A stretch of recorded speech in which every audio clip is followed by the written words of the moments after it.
नमस्कार, मैं Uday Shankar. News bioscope में आप सबों का स्वागत है। बात करेंगे बिहार की। तो बिहार में रुपौली विधानसभा उपचुनाव में जो निर्दलीय थे उन्हें बड़ी जीत मिली है और इसके साथ ही तमाम समीकरण ध्वस्त हो गए हैं, कई कयास भी ध्वस्त हो गए हैं, जातीय गोलबंदी भी बिखर गई है, राजद का माई समीकरण भी ध्वस्त हो गया है। और सबसे बड़ा सवाल है कि आखिर रुपौली की राजनीति में ऐसा क्या हुआ कि एक साथ नीतीश कुमार और लालू यादव की सियासत धराशायी हो गई है और एक निर्दलीय को जीत मिल गई है। ज्यादा जानकारी के लिए इस वक्त हमारे साथ हमारे बिहार संपादक एस के राजीव जुड़े हुए हैं। सीधे चलेंगे उनके पास। राजीव जी, जिस तरह से तमाम जो कयास लग रहे थे उनके उलट जाकर नतीजा सामने आया है और जिस तरह लोकसभा में हुआ था पप्पू यादव जीत गए थे, तो विधानसभा में भी रुपौली में एक निर्दलीय को मौका मिल गया है। क्या कुछ मायने हैं बिहार की सियासत में इसके?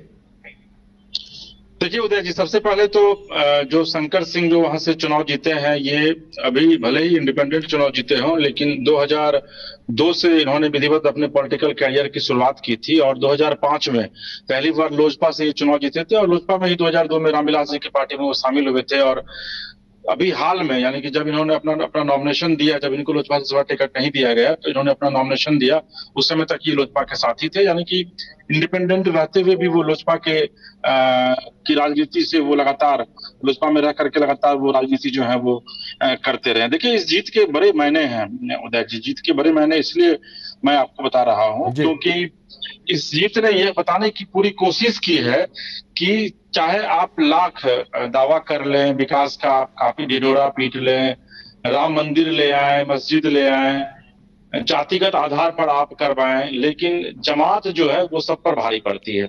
और यहाँ पर अगर आप देखेंगे तो ये पूरा जो रुपौली जो विधानसभा है, ये विधानसभा उदय जी 90% जो यहाँ की आबादी है वो पिछड़ों और अति पिछड़ों की है। और यही वजह है कि 5 टर्म से जो आपको बीमा भारती थी वो लगातार यहाँ से चुनाव जीतती आ रही थी। और बीमा भारती सबसे पहले जनता दल से चुनाव जीती थी, उसके बाद फिर इंडिपेंडेंट चुनाव जीती और 3 टर्म से लगातार जेडीयू से चुनाव जीतती आई थी, मंत्री भी बनी बिहार सरकार में।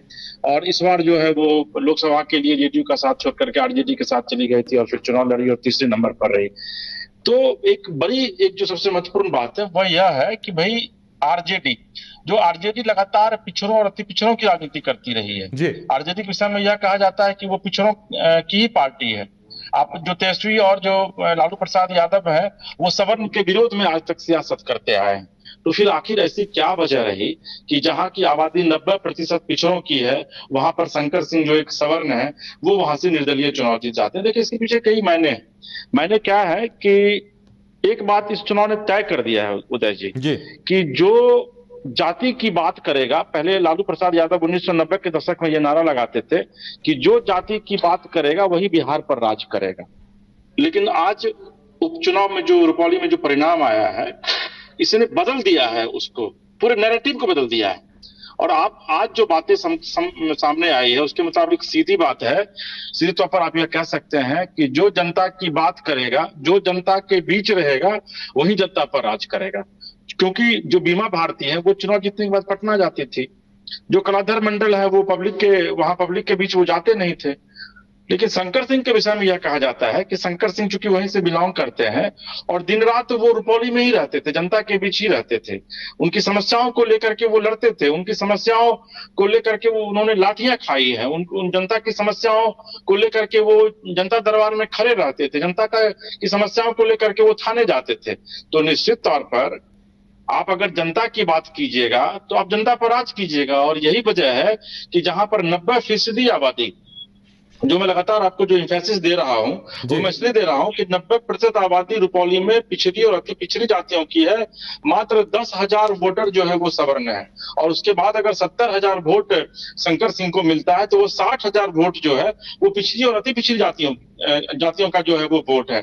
तो ये निश्चित तौर पर चिंतनीय है और सोचने वाली बात है, खास करके आरजेडी के लिए, क्योंकि बीमा भारती जो वहां से विनिंग अभी सीटिंग एमएलए थी वो वहां पर तीसरे नंबर पर चली गई। जीत हार का जो मार्जिन है वो लगभग 30,000 से ज्यादा का मार्जिन है। इसका मतलब है कि जो तेजस्वी का जो ये फार्मूला है कि नहीं भाई हम पिछड़ों और अति पिछड़ों की राजनीति करेंगे, उसको पिछड़ों और अति पिछड़ों ने ही नकार दिया। बिल्कुल, माई समीकरण ध्वस्त हो गया और नीतीश कुमार का सुशासन भी खत्म हो गया यहाँ आकर। नहीं, देखिए, मैं समीकरण ध्वस्त हो गया मैं ये नहीं कह सकता हूं, क्योंकि वहां पर जो वोट मिले हैं, वहां पर जो 27,000 वोट जो बीमा भारती को मिला है, वो 27,000 वोट मैक्सिमम, चूंकि वहां पर जो वोट मिला है वो यादवों का वोट बीमा भारती को मिला है।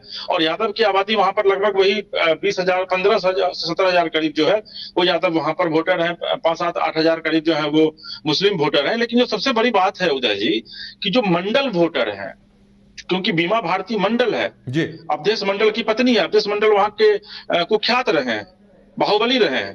शंकर सिंह भी वहां पर बाहुबली रहे। तो अवधेश मंडल अपने वोट को शिफ्ट नहीं करवा पाए बीमा भारती के साथ, जो सबसे महत्वपूर्ण बात है। और जो जेडीयू से जो उम्मीदवार थे वो भी वही मंडल जाति से हैं, और वो भी अपने वो तो उन्होंने तो कम से कम 50,000, 52,000 के करीब वोट लाया है। लेकिन बीमा भारती के विषय में आप क्या कहेंगे? और खास करके तेजस्वी की राजनीति पर तो पूरी तरीके से ग्रहण लगता दिख रहा है, क्योंकि अगर आप पिछड़ों और अति पिछड़े वोटरों को अपनी ओर आप शिफ्ट नहीं करवा पाते हैं, तो इसका सीधा मतलब है कि आपको जनता जो है वो खारिज कर रही है। और आपकी जो ये राजनीति थी 1990 के दशक वाली जो राजनीति थी, वो राजनीति अब आपकी फेल कर रही है बिहार में। कम से कम इस चुनाव ने तो इस चीज को प्रूफ कर दिया है। दूसरी एक और महत्वपूर्ण बात है उदय जी, जिस पर हम लोगों ने ध्यान नहीं दिया है, कि नोटा 5,500 के करीब वहां पर पड़ा है। इसका मतलब है कि एक तीसरे विकल्प की तलाश जनता कर रही है। और यही वजह है कि आप चाहे काराकाट का चुनाव देख लीजिए, वहां पर पवन सिंह दूसरे नंबर पर थे, इंडिपेंडेंट थे। वहां पर उपेंद्र कुशवाहा इंडिया से थे, वो तीसरे नंबर पर चले गए। पप्पू यादव की आप बात कर लीजिए, इसी पूर्णिया में पप्पू यादव जो है वो इंडिपेंडेंट थे, वहां से वो चुनाव जीते। और इत्तेफाक ये देखिए कि उनका भी कैंची छाप था और शंकर सिंह का भी कैंची छाप था। और पप्पू यादव खुद चुनाव प्रचार में गए। यही पप्पू यादव है जो पूर्णिया में सड़क पर रो रहे थे लोकसभा चुनाव में बीमा भारती के खिलाफ, और उनके पक्ष में प्रचार करने के लिए वो गए हुए थे। लेकिन कहा, एक बड़ी अच्छी हिंदी फिल्म का एक गाना है ना, ये जो पब्लिक है ये सब जानती है। तो पब्लिक है वो सब जानती है। तो बिहार जो है, क्या वाकई वो तीसरे विकल्प की तरफ बढ़ रहा है? क्या आने वाला जो विधानसभा, क्योंकि आप देखिए उदय जी कि जो प्रशांत किशोर है वो लगातार घूम रहे हैं जनसुराज को लेकर के। कल तक उनकी पार्टी नहीं थी, लेकिन अब उनकी पार्टी हो गई है। और उन्होंने कहा है कि वो इस विधानसभा चुनाव में चुनाव लड़ेंगे। कल सहरसा में थे, भारी बारिश हो रही थी, और उस बारिश के बीच भी वो पब्लिक उनको सुनने के लिए खड़ी थी, भींग भींग करके। तो क्या एक बड़ा सवाल है अब यहाँ के जो राजनेता हैं, चाहे वो नीतीश कुमार हो, चाहे वो तेजस्वी यादव हो, चाहे वो बीजेपी हो, इन तमाम राजनेताओं के पास आज की जीत जो है एक सवाल निश्चित तौर पर खड़ा कर दिया है कि क्या बिहार की जनता अब तीसरे विकल्प की तलाश तो कहीं नहीं कर रही है। यही वजह है कि पूर्णिया में रुपौली उपचुनाव में शंकर सिंह चुनाव जीत जाते हैं, पूर्णिया में लोकसभा चुनाव में पप्पू यादव चुनाव जीत जाते हैं, काराकाट में पवन सिंह जो है वो दूसरे नंबर पर रहते हैं। या फिर क्या वाकई में जनता जो है वो अब इस सुशासन से उब चुकी है? क्योंकि ये नीतीश कुमार के लिए भी एक बड़ा कड़ा संदेश है। हालांकि जेडीयू ने कहा है कि वो हम इसकी समीक्षा करेंगे। तो ये तमाम तरह की बातें हैं, जिन बातों को निश्चित तौर पर जो सत्ता में बैठे हुए लोग हैं, जो विपक्ष में बैठे हुए लोग हैं, वो आज की जीत के बाद मुझे लगता है कि वो लोग भी प्रिकॉशन लेंगे। और आने वाले दिनों में आज जिस तरीके से हमारे सहयोगी हैं बता रहे थे कि आरजेडी में तेजस्वी यादव 15 अगस्त के बाद अब जनता के बीच जाने की बात कर रहे हैं। लेकिन जनता के बीच जाने से भर से सिर्फ नहीं होगा। जब तक आप जनता के लिए खड़े नहीं रहेंगे, जनता के सुख दुख में आप सड़कों पर नहीं उतरेंगे, तब तक जनता आपके साथ अब नहीं जाएगी। इस चुनाव ने कम से कम यह प्रूफ जरूर कर दिया है। राजीव जी, हमारे साथ जुड़ने के लिए और तमाम जानकारी देने के लिए आपका बहुत बहुत धन्यवाद।